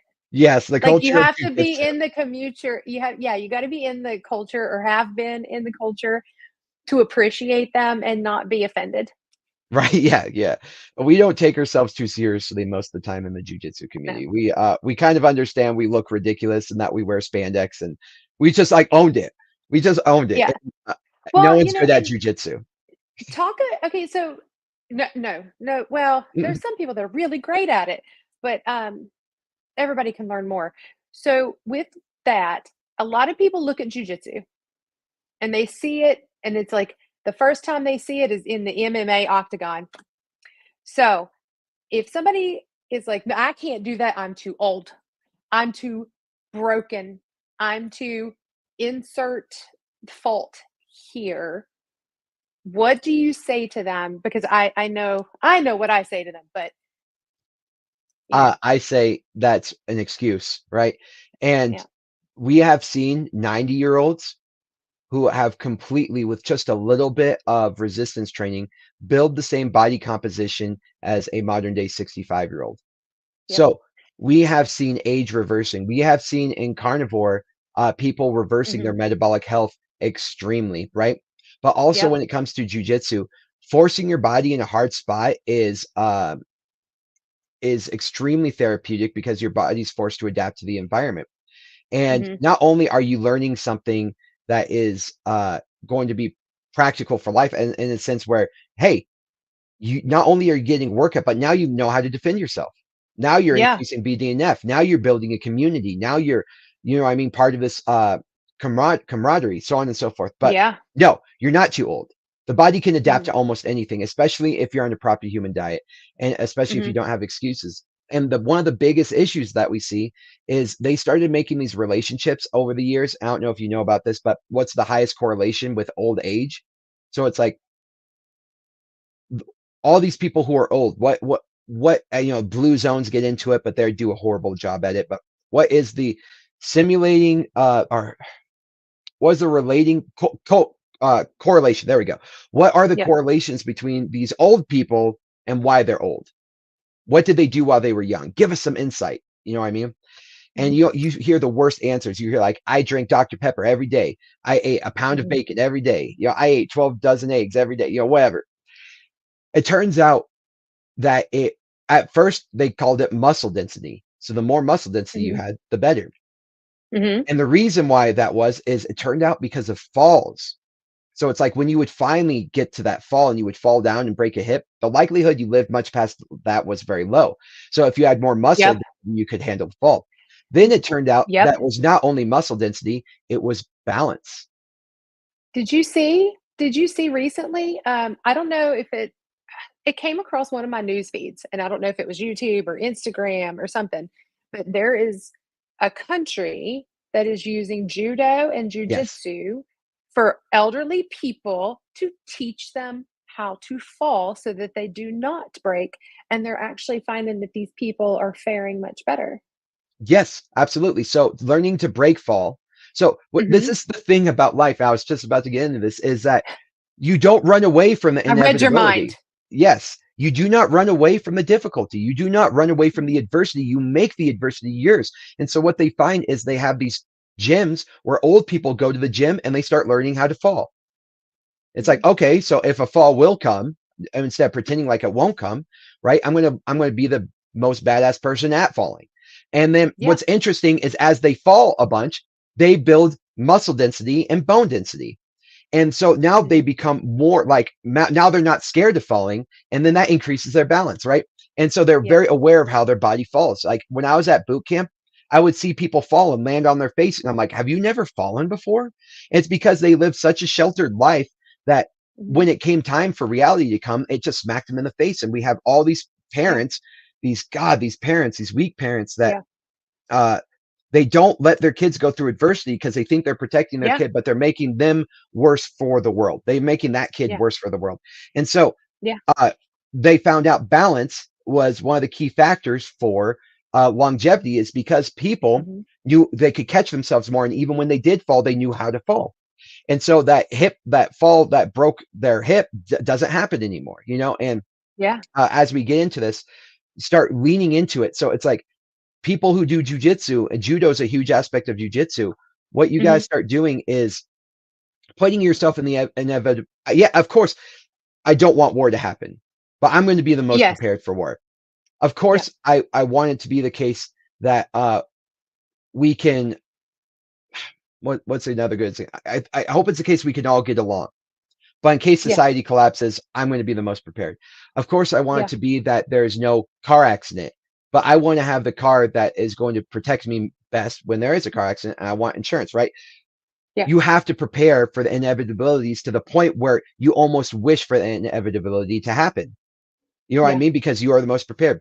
So, and this is another thing I think about PTSD is we've lived a life not only of eating junk food, but of avoiding the difficult thing. And then when you're forced to face a difficult thing, your brain does not have the physiological processes to go down to know how to handle Yeah. adversity. You know, like we see Well, and the, I think it's not just that too, but it's also the toxic negativity that we yes, have in our culture because it does wire the brain in a certain way. And when you wire it to be negative, it's you're always going to be negative. And yes, we are not breaking those we're not breaking those connections and rewiring them to positive. And I see where all martial arts has a huge role in this because it does help rewire those negatives into positives, you have especially if to. you start little kids. If people would start their kids in martial arts training, we would have a much less weak generation of children growing up. I completely agree wholeheartedly. Studies are backing this. Studies are, and what's funny is like they did a study recently. They're like, hey, is getting choked out all the time probably not good for the brain? It turns out that they actually have more oxygen in the brain because they were deprived. So the body has learned to adapt to get more oxygen to the brain.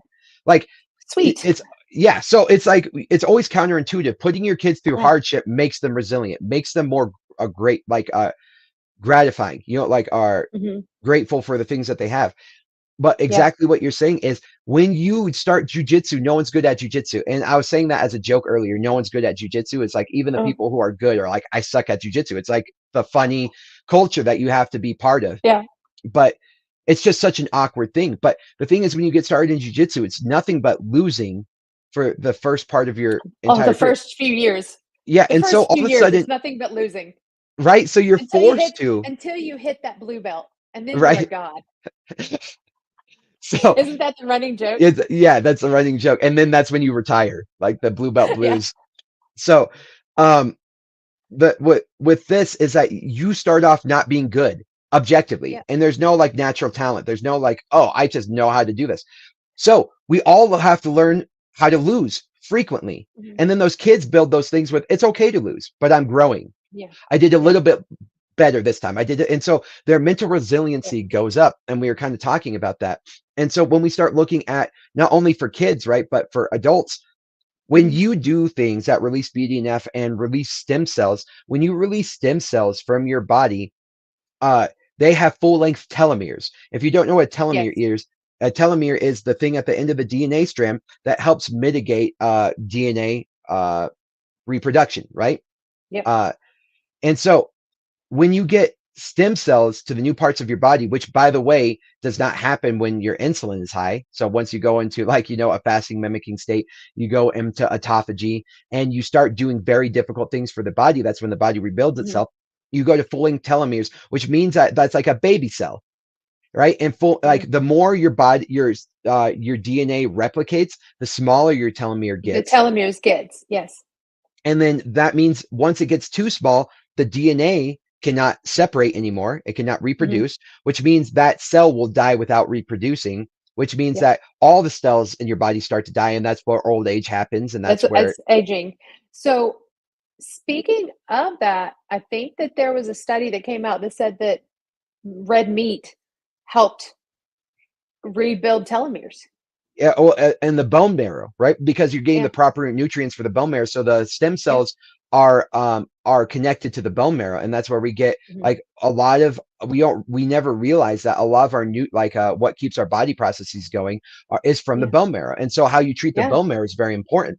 So having good bone density, right? Like having Mhm. like things are counterintuitive. It's like make our lives better, but it's actually Mhm. damaging. It's like we're de-evolutionizing ourselves by evolution, creating um, of evolution within society. And so Yeah. as our society evolves, we devolve almost. So it's like that's why you have to seek discomfort. And so what I say to these people who are like, "Oh, I'm too old." No, you are not.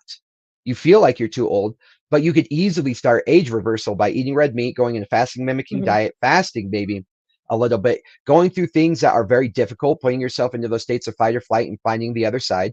And like you said, it's Mhm. terrifying when you go into a fight and then when you're out of it, you're like, "Thank God I'm out." But then a minute later, you're like, "I want to go back in. I Yeah. think I could do better," right? And you love being in those states because you're in a state of flow. So my gym is called flow Yeah. state jujitsu, right? When you're in a state of flow, you are in the present moment. And that's where all life exists. And that's why we get addicted to it, is because you can't think about anything else except not getting hit, not getting choked.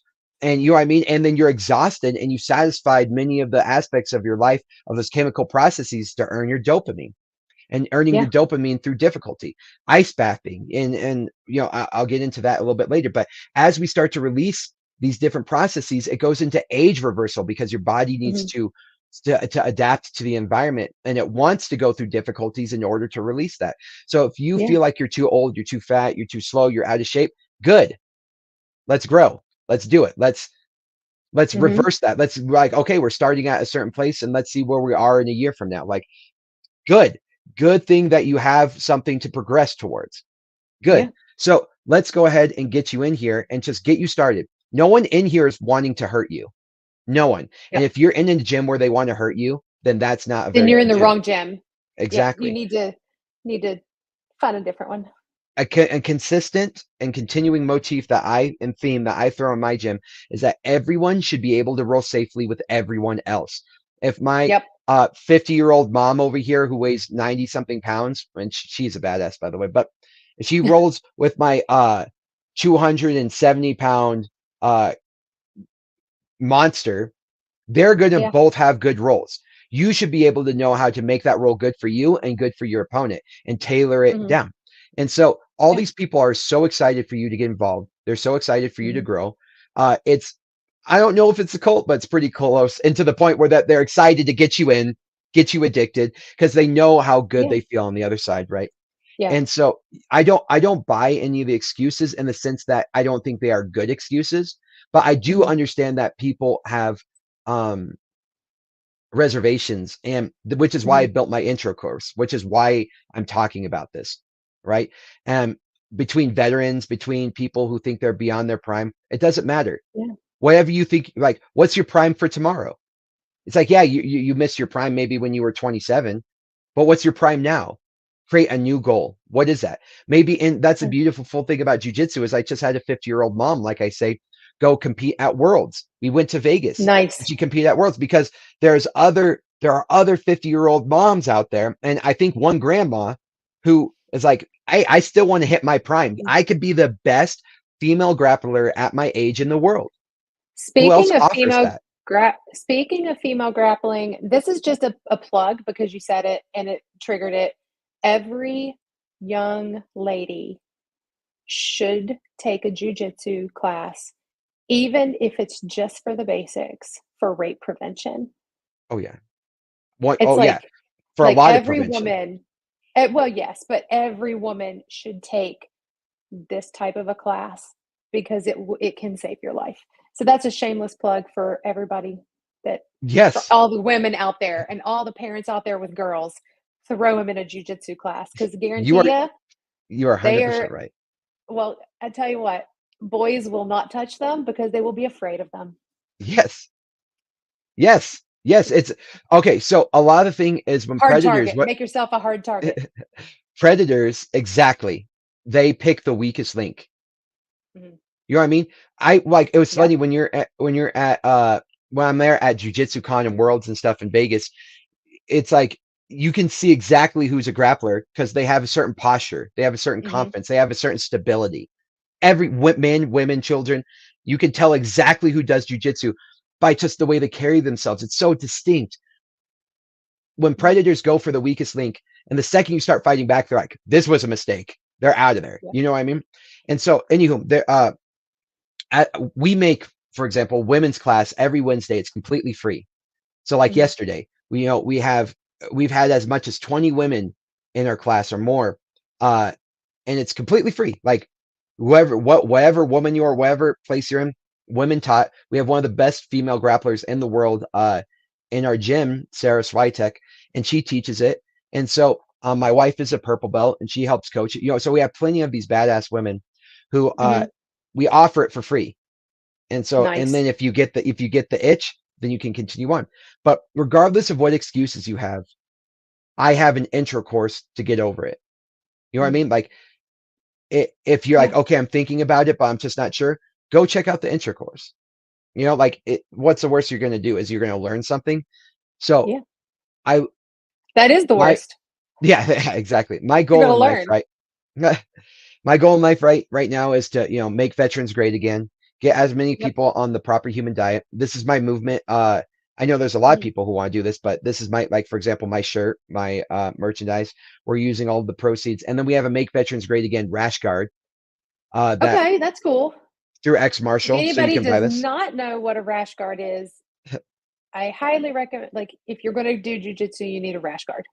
Right. Yeah. It does exactly Resilient. what it says. Yeah, exactly. Um, so yeah, we have long sleeve, short sleeve, men's, women's, Mhm. children's rash guards. On the back it says healing veterans through stakes, struggles, and stoicism. I love it. I like it. Yeah. And between combat veterans, Mhm. combat sports, stoicism things, that's why the combat carnivore is my name. And that butcher blade back there is that's a memento mori stoic emblem on the back. So that's how I became to be. You can't see it very well, but that is a memento mori, Oh, nice. for Iraq. Oh, yes, yes, yes, yes. Justin Hughes is the artist. Oh, okay. I like Justin Hughes. I His like the art's fact that great. I like the fact that there's an artist out there committed to death, because Yes. death, the more you become face to face acquainted with death, the more meaningful your life will become. And Yes. we're so distant from death, and that's what I was talking about earlier with comforts and with pleasures and with distractions, Mhm. that we start to lose that hierarchy of what's important in life. So yeah, Yeah. death. I have this huge tattoo. My whole back is tattooed. It's death, the Grim Reaper, Mhm. and it's like death has your back, because when I was miserable at my job before I started my jujitsu gym, what I started doing, it was a weird practice, is I started putting myself on my deathbed and then negotiating with death. If I had more time, what would I do? Mm. And if I was like, what are your regrets? If I could send you back in time, what would you do differently? And what would you pay me in order to do that? And Mhm. uh so it was like my salary. Like um I'm willing to pay you $1 million. Well, you don't have $1 million. So you're gonna have to pay me in sacrificing your salary and pretend like that sacrifice in salary is a payment to me to have more time with your family. Things like that. And so I became Okay. okay with walking away from my lifestyle, a minimalist lifestyle. I don't believe you own things. I think things own you. And so Mhm. it's like, okay, minimalize. Now I don't need so much kitchen space. All I use is a slow cooker or a smoker, right? I just eat meat and I cook on the smoker. I technically don't even need a fridge anymore, even though we have one. I just have frozen meat, defrost it, cook it. You know what I mean? Because our family is all carnivore. And so it's like all this Yeah. kitchen space becomes meaningless because I don't use the oven, I don't use the stove, I don't use a microwave, I don't use the dishwasher because we barely have anything. So I don't need a big kitchen anymore. And we were talking about as you get older, what we start doing for the elderly is we prop ourselves up. Americans don't realize that they are never getting up and off the ground. They have chairs that prop them up. They have cars that prop them up. They have, everything is propped up. So they never get down Mhm. and up off the ground. In Japan and Italy and places where they're getting up and down all the Yep. time, they have better balance. And so for Mhm. us, we think we're helping them, but we're actually shortening their life because their hip doesn't get proper rotation. Like, You know what I mean? When you go on the Mm, ground, your hip gets certain rotation, you get yeah. strong quads and weak glutes and, tension in certain areas. So you're as we prop up, as we get older and it becomes easier and we lean on the things that make life easier, it shortens our life for the long run because we're not going through the difficulties. So like we don't have mattress or like we don't have mattresses and beds anymore. We have like this little futon. It's like an inch because we believe in sleeping on the floor like our ancestors did. 100% cotton, and so like we're super. I know what was the word for it? Crunchy, even though we're not. That's not the right term anymore. But we're super like I think that's one hippies. thing I won't give up. I'm not giving up a bed. I'm not giving up my bed. Yeah. However, we've considered giving up the our couches. Like these couches we're not taking with us when we move. We are moving again. We found out that we are moving. Army is like, we don't know where yet, but your report date is August 10th. Thanks for that. Uh, um, but we're gonna ditch the couches, and we're Yeah. considering. My husband is fascinated with Middle Eastern culture, Yeah. so having the Middle Eastern living room where it's on the ground. Yeah. Why? It's extra stuff. It takes up space. You know, It weighs a lot, and you only get so much you're right. by way of weight, and we It have a weighs a lot of lot. Yeah. books. Yes. Okay. Yeah. Books are good. I'm glad that I moved. I love books, but I've moved more towards electronics because we've been traveling a lot. And as So many books. we're moving as well. It's like Mhm. for us to move was nothing. No moving van, no whatever, because all of our beds are these Nice. low futons that roll up. We get up off of the ground. Like we don't have big things to move anymore. Our biggest thing that we moved was a washer and dryer, which fit into my van. And uh, we didn't even necessarily need to bring that, but as we do jujitsu, laundry is a pretty important aspect of jujitsu. Um, So yes. Please wash your gi yeah. So and your rash but guard. everything was so like minimal, and I loved it. Yeah. I love the fact that like our bedroom isn't a bed. Like it's like a futon can roll up, and now you have the whole space to do whatever. And then when it's time to go to bed, you like roll it up.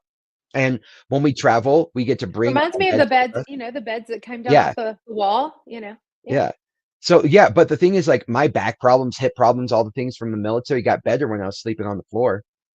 Like our ancestors slept on hard surfaces, and what we don't realize is Mhm. like as we sleep on hard surfaces, we're actually giving ourselves a massage, like self Mm. myofascial release. Like the stretch. As long as you can still move, yes. Yeah. As a nurse, it's like, Oh yeah. if you are immobile and you can't move, then you end up with pressure ulcers, but if you can still move, Yeah, then I imagine you so. were Yeah. massaging that, yeah. And so I've noticed an increase in my sleep by sleeping on the floor and Nice. sleeping on a harder surface. So anyway, like the idea is like being a minimalist, right? Yeah, Requiring less things. And when you do that, not only do you save money, you save space, you save on yeah, requirements, you save on priorities, right? Because like if I want to move, I can move my whole house tomorrow. If like somebody else wants to move, it's like, okay, we gotta get a moving company, we gotta get a van, we yeah, gotta deal with all this stuff. That's a lot of money and it's expensive and it doesn't do anything for you, but it can actually hinder your health and your yeah, physiology, right? Because you're not getting up and down off the ground anymore. And so yeah, there's there's a lot that goes into it. So when you are somebody who is talking about like reversing age, I mhm, think that is really, really important to do jujitsu because you are getting up and off the ground all the time. You yeah, know what your body is like when you fall from every position. You are building up bone density, you're building up bracing ability, and you're building up cardiovascular health, you're building up aerobic and anaerobic health. You know what I mean? And you're increasing yeah, BDNF, you're increasing those stress hormones, you're increasing stem cell being released, you're satisfying the macroscopic part of the brain, but also the microscopic part of the brain, and mhm, getting yourself on a proper human diet just uh, elicits that allows that to happen, right? Allows all those yeah, processes to take place without any resistance. And so stake strangles and stoicism, right? It's yeah, start pushing yourself towards the uncomfortable. yeah, Start stop living for the comfort. Stop living for the most easiest path to get through the day. mm, That's my thing. So if I were to walk away, stake strangles and stoicism. I would say if you want to connect more with me, watch my Mhm. channel, reach out. I'm going to be talking about Mhm. this a lot, a lot, a lot. And Okay. I have like an archive of like in the queue at like 20 videos. I'm just releasing them every day. So I know my Okay. channel's new. I know my channel's newer, but it's like lots of videos are coming out, and I have a lot of great connections with a lot of people who are talking about this. Yeah. Uh, Dr. Anthony Well, where Chafee, are you? combat.carnivore for YouTube, and then combat.carnivore for Instagram. Yes, but where are you located if somebody wants to Oh, come check out your gym? I am in Colorado Springs right now, but I am moving Okay. to Oklahoma. I'm moving to McAllister, Oh, Oklahoma, and we're going to build up a gym in McAllister, Oklahoma. And which is why okay. I'm kind of like building more of an online thing, is because as I build more locations, the idea is to start reaching people. I feel like it can help more people online because most of these Mhm. communities are moving online, and most of the way you can help reach people is going online. So absolutely Yeah. find your local gym, but connect with me online, connect with my Yeah. gym, connect with my community, right? And then Yeah. yeah, so we have like stoic debate on there. We talk about diet and whatnot on there, but the biggest thing is having the full jujitsu course, and the fact that we're going to start live streaming every single class that unless something's going on in my life, but every single day that I'm there, we're going to live stream and archive that into the online community. So for completely free, every single day, you can see our live stream of our gym, which will be kind of cool. And since I'm building up Yeah. a new gym in Oklahoma, you'll be Yeah. able to watch it from the ground up, of like teaching people from the ground up, not That'd be just, great. instructionals. So do that. Yeah. Get part of an online community for Yeah. Carnivore, whether that is Rebecca's or I work with a steak and butter gang, Yeah. I getting work in people. Dr. Barry's community. Yeah. Yeah, and Dr. Barry, God, Dr. Kim Barry's great. And so find a community where you can ask people like, hey, did you struggle with this? Mhm. Did you struggle with that when you first switched over? I think one of the biggest things is it's smooth sailing, right? Carnivore is a Yes. smooth sailing, easy, don't have to think about it. Love every single meal. It's so awesome. I feel great. Yeah. But those first couple weeks, that first month, woo, like You need a for me, little it bit was of rough support. Yeah. You need because you're some support. completely changing. You're changing Yeah. the entire physiology of your physiological processes of your Yeah. energy sources, Yeah. period. Well, I did link your link tree in the description so that that is there. Thank Um, you. also, yeah, so you can do that. If anybody's is active duty military, they're interested. I do have a Facebook community, and it's like meat based eating for active duty military. That's on Facebook. If people want to join that, we've got some big hitters in there, like Bronson Dant is in there. Also, if you are suffering from suicidal thoughts or ideations, you can now dial 988 and be connected to a suicide crisis hotline. And if you are a veteran or anybody else is suffering with PTSD and are suicidal, please reach out to somebody that can help because you deserve it. Absolutely. Okay. Everything about that. Yes. And you can reach out to me. Like I was in that Mm-hmm. place before. And that's one thing we kind of mentioned earlier, we kind of alluded to earlier, is Mm-hmm. people want to listen to certain people, you know, who was suicidal, who got over it, who has PTSD, who got over it, right? Mm-hmm. They're going to understand. They're going to kind of know, because a lot of the Yeah. time you're like, no one's going to understand what I'm going through. And when you explain it to Mm-hmm. doctors who are paid to listen to you, like, here's an Mm-hmm. SSRI, because what's the Yeah. likelihood that they went through the same thing? They went to medical school. You know what I mean? They prescribe drugs. Oh, That's yeah. their thing. It's what So, you're taught. Yep. exactly. So, like, if you want to reach out to me, that's one of my biggest things, is make veterans great Mm-hmm. again. Uh, all the merch, like I said, if you buy one of these shirts for a veteran, for yourself, for your kids, whatever, Veterans Days, Mm-hmm. I think this would be a great gift for Veterans Day. Uh, we're using all that to get this message out to as many people as possible. But if you want to reach out to me, Yeah. guys, you are not broken. People who have PTSD are not broken. It's designed to make you stronger. Right. Stronger. The tribulations, the trials and tribulations of your life Yeah. are designed to grow you. They're designed to release hormones, chemicals in your body to make you stronger. The fact that you are being broken down is a result of the drug companies and the food companies that you are currently involved in, and the fact that your life Mm-hmm. is too easy, right? Get involved in jujitsu, get on the right diet, start looking at philosophies that make you responsibility in the heart of Mhm. your decision making and responses. So Yeah. that being said, well, I want to just point this out. Out of the 8,000 veterans a year that commit suicide, over 5,000 of them are ages 50 years and older, which shows me that this is a Mhm. chronic issue, which means it's getting worse Yeah. and worse in terms Yeah. of everybody's physical body in like personal experience. Whereas World War I and World War II veterans, they had a spike in PTSD and suicide, but then afterwards it leveled out and they got better and they lived full careers and full lives and full Yeah. families. And I'm sure that there are certain things that like brought them back with like a flashback, but overall, they generally recovered as much as you can from surviving World War I and World War II, Yeah. years at a time, um, in foreign countries and being shot at and not seeing your wife for years, like a, Yeah. Yeah, a because lot of they these went things. long times. Yeah. Right. And like mustard gas, gas chlorine, and pneumonia and like all these different types of warfare were just ugly, So Mhm. uh we're in a completely different time. And Yeah.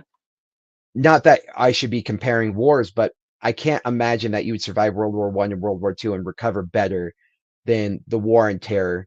And I get that there's different aspects of it, but Mhm. you're supposed to get better. That's the thing. You are not broken. Yeah. What you're going through right now is an environmental, unfortunate, what's the best word for this? Conundrum that you can fix that is not Yeah. forever. And that's how I felt. It was like, well, I'm just broken. I need to figure out how to mitigate this. No, like you can recover and you can thrive, right? The fears that you have could end up being your greatest strengths.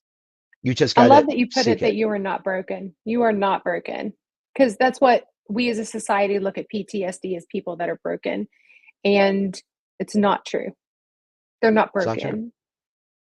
No, we got to start Yeah. getting those memories that are trapped in your hippocampus, saying that it's a fight or flight response. You need to start getting Mhm. it to the prefrontal cortex. Like jujitsu is going to do that. The proper Mhm. physiological processes, like getting on carnivore, is going to do that, making you Mhm. responsible. Like you said, always negative thoughts, right? Like ants. If you're always negative, like stoicism helps you get to like a positive sense where it's like you constantly start responding to things positively. Like Yeah. the mind, body, and the soul all working together, something that reminds you that you're an animal, that you're uniquely human, and that you're humanly unique. Start expanding on these things, and I Mhm. promise you, you're gonna. Why I say I promise you, if you're following this correctly, I can almost guarantee that you're going to see some sort of improvement. You're going to see Movement. Yeah. some sort of push forward in the right direction, and even just wedging yourself free of that place where you feel stuck at least gets you on the right Yeah. path. So get uncomfortable, find growth in discomfort, and try something new, right? And enjoy the community. That I think that's probably one of the biggest things is don't do this alone. Like reach out to either you can reach out to me and I can hook you up with a community. You can reach out to Chad and he will hook you up with his community and Steak and Butter Gangs community. Some really great people over there, really great people in Dr. Barry's community. And we're here for anybody that needs the help. Yeah. Remember, we've been through it. We Yeah. most know this. If you are hurting, like, yeah, I want to get the healthiest person out there right now on carnivore Mhm. because they're going to get even healthier. I get that for Yeah. sports performance and whatnot. But I'm telling you, I would dare to say that over 90% of the people who are on a carnivore diet got here not by choice. They got here because they It were was a last broken, resort. yes, and they were desperate, right? Yeah. So you are not the only one. This is not like, well, this is just me and I have a special case. You know, in that sense, you are not special. Most of us here overcame atrocities and we were desperate, and this was the last hope. This was the Yeah. Hail Mary. And so, anywho, like we have seen, and I've only been, part of this community for a couple years, but we have seen so much recovery, health, Yes. growth, miracles, if you can call them that, things that weren't Hmm. supposed to heal, healing.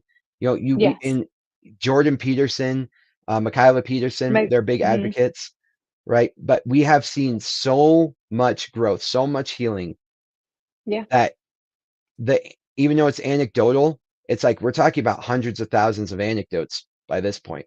Yes. Well, even that Harvard study, there was a Harvard study done on carnivores, and it showed that like so many people healed from metabolic diseases, and Yes. then a couple years later they decided to slam it, saying, "Oh well, they might have done this, but it's so bad for you." Yeah, I know. Yeah. So I just got my labs done. And what's weird is I'm looking at all my labs as I do my medical paperwork. I'm just seeing how I'm Yeah, getting better and better and better. But yeah, the idea is we know what path you're going down right now. If you stay on the yeah, standard American diet, we know what's going to happen. We've seen over 30,000 vets commit suicide. We see 135 people a day commit suicide.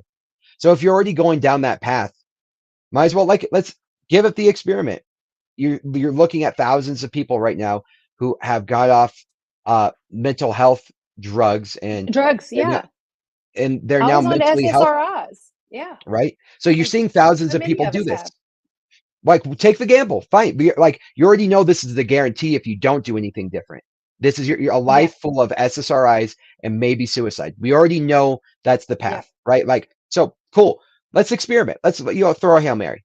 Try it out. yeah, What's the worst that happens? You know what I mean? Like, if you're already on the path to that dark place, if you're suicidal, if you're not going, you already know. So, I mean, might as well throw in a loose wild card, right? And if you get yeah. better, then aren't you glad you did it? So, uh, Just make sure you press play and start recording it because the transformation is going to be amazing. yes, yeah, I wish I did with mine. I mean, I find pictures of me kind of like chubby and not doing so well. And I know like my face breaking out. Yes. I just remember like how mentally exhausted and torturous I was. And now when I see pictures of myself, I actually like pictures of myself.